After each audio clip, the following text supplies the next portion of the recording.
This is Birds Huddle presented by Toyota, official automotive partner of the NFL. Dave Zangaro, I'm Michael Barkan, and of course, the most pressing question of the day. Dave, how's your bracket doing? Disaster. Let's move on. Yeah. There was a long period of time I didn't have one game right. All the upsets I picked were the wrong upsets. When that happens, you crumple it up in a ball, throw it away. I had Siena over Duke. I was this close. That close. I missed it by that much. Well, the Eagles went and did it. Brown is gone. No, not A.J. Brown. Okay. Yeah. Cornerback Cydney Brown off to Atlanta in a trade as the teams also swap 4th and 6th round picks. Brown played 3 seasons for the Eagles, 42 regular season games, started 9 of them. Dave, this seems to be addition by subtraction regarding Cydney Brown. Plus, the Eagles move up in the 4th and 6th rounds. Do you like this? Yeah, sure. I mean, Cydney Brown wasn't going to get an opportunity here. I think that Vic Fangio told you what he thought about Cydney Brown. He didn't put him on the field last year. He had a chance to compete for that job. So this is a fresh start for Brown, who I think is a functional player, at least a special teams player in the NFL. The Eagles help their draft status a little bit, and they get some salary cap relief. So I think it does make sense. Move up 8 picks in the 4th round and 18 picks in the 6th round, courtesy of this trade. Our 3-point stance presented by Toyota. After trading Cydney Brown, the Eagles announced they are bringing back Marcus Epps. They also signed J.T. Gray, formerly of the Buccaneers. So stance 1, the Eagles no longer have a major need at safety. Dave, or do they? Yeah, it's a good question. I think people are going to be split on this. The Eagles might look at it like they can get by with what they have right now. I'm curious to see if they add anyone else, because I thought Marcus Epps was a solid starter last year when he got the opportunity. You pair him with Drew Makuba, who I thought was coming on strong during his rookie season, then had that ankle fracture and took him out in November. But they might try to get by with that. Don't forget about Michael Carter, either Michael Carter II. They got him in a trade last year. Everyone thinks of him as the nickel corner, but he was cross-training last year at nickel corner and the safety, which are 2 positions in this defense that are a little interchangeable. So I think there's a chance the Eagles try to roll with this, and then if it isn't good enough, try to add more. All right, how about the linebackers? Zach Bond is an established Pro Bowler and All-Pro. Nakobe Dean has moved on to the Raiders. Jihad Campbell is working through a shoulder injury this offseason, but the Eagles really need last year's first-round pick to step up this season. That's stance 2, Dave. Yeah, no question about it. And look, I thought Jihad Campbell was playing fairly well as a rookie before Nakobe Dean came back, but then it was very clear that Nakobe Dean gave this defense quite a boost when he returned from that torn patellar tendon.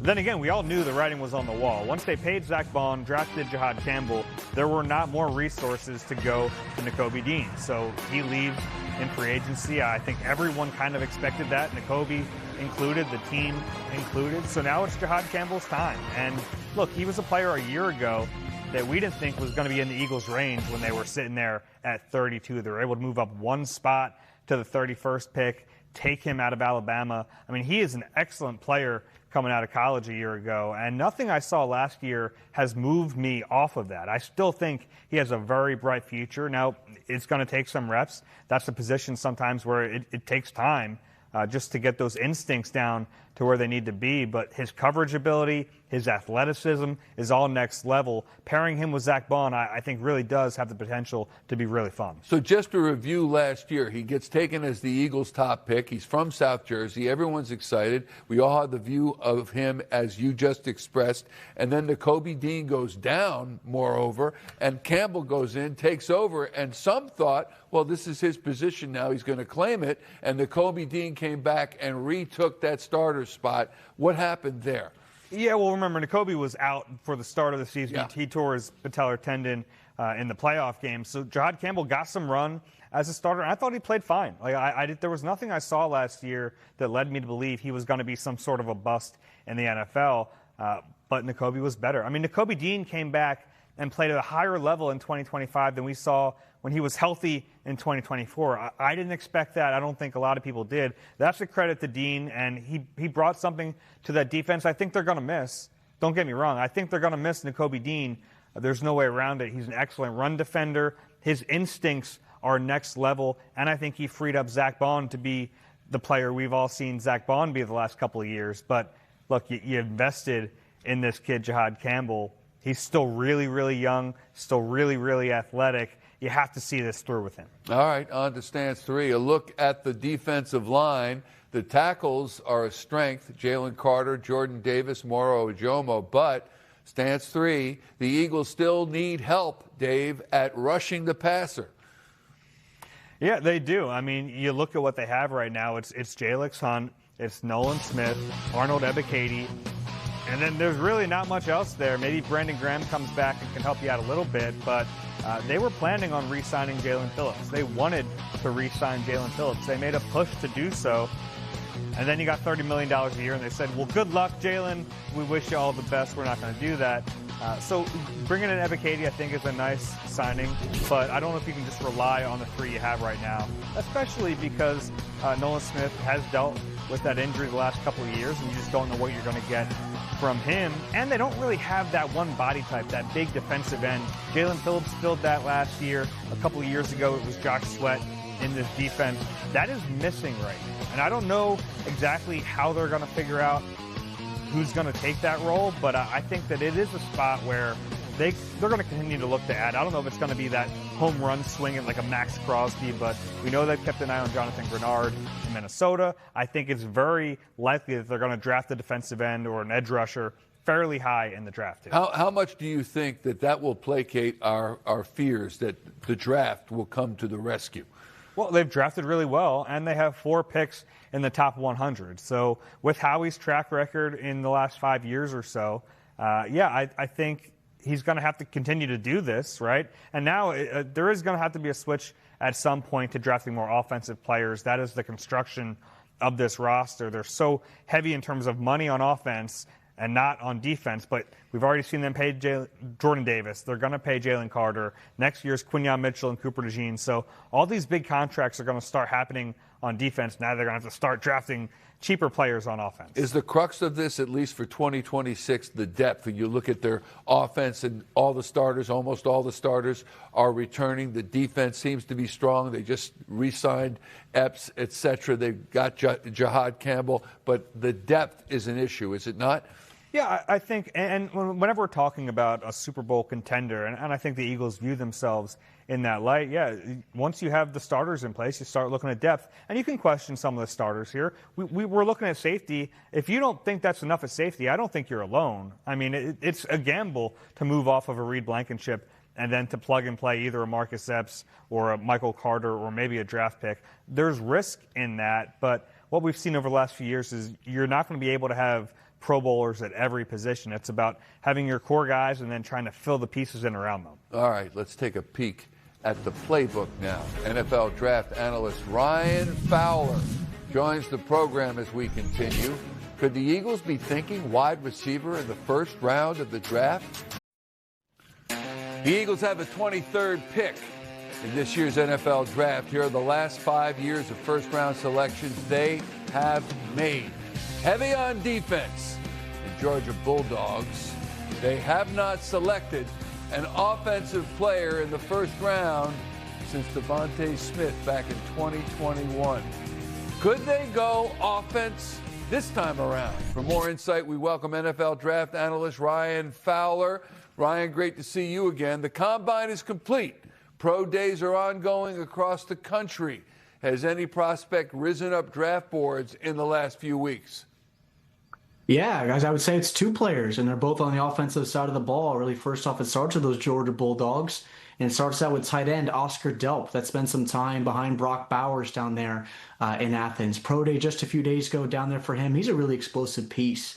Now, not a guy with a production match that of Bowers down there in the SEC, but just someone overall that can really play in line. He can play outside and really change matchups for you. Talking to some scouts here just over the past few weeks, he's someone that really could potentially sneak in to that tight end 2 or even tight end 3 type of bucket as that bucket really sorts itself out there on day 2. And another guy at the quarterback position, actually, in a wide open class behind Fernando Mendoza out of Indiana, of course, the projected #1 overall pick of the Vegas Raiders, is Cole Payton from North Dakota State, someone that is a small school kid. Obviously, Eagles fans are familiar with that program, of course, with Carson Wentz. But Cole Payton is someone that had a really good week down at the Senior Bowl, someone that continues to rise on teams' board and press guys at the Combine as well. keep an eye on Cole Payton potentially as QB3 or QB4 in this class may not get out of day 2. All right, let's zero in, though, on the 23rd pick because that's the Eagles selection in the first round. And you have reported 3 of their top 30 visits. Omar Cooper Jr., wide receiver from Indiana. Venga Ioane, offensive lineman from Penn State. And Jalen Kilgore, safety from South Carolina. Let's begin with Omar Cooper Jr. because there's much uncertainty, as you know, surrounding A.J. Brown's future in Philadelphia. What makes Cooper such an attractive prospect?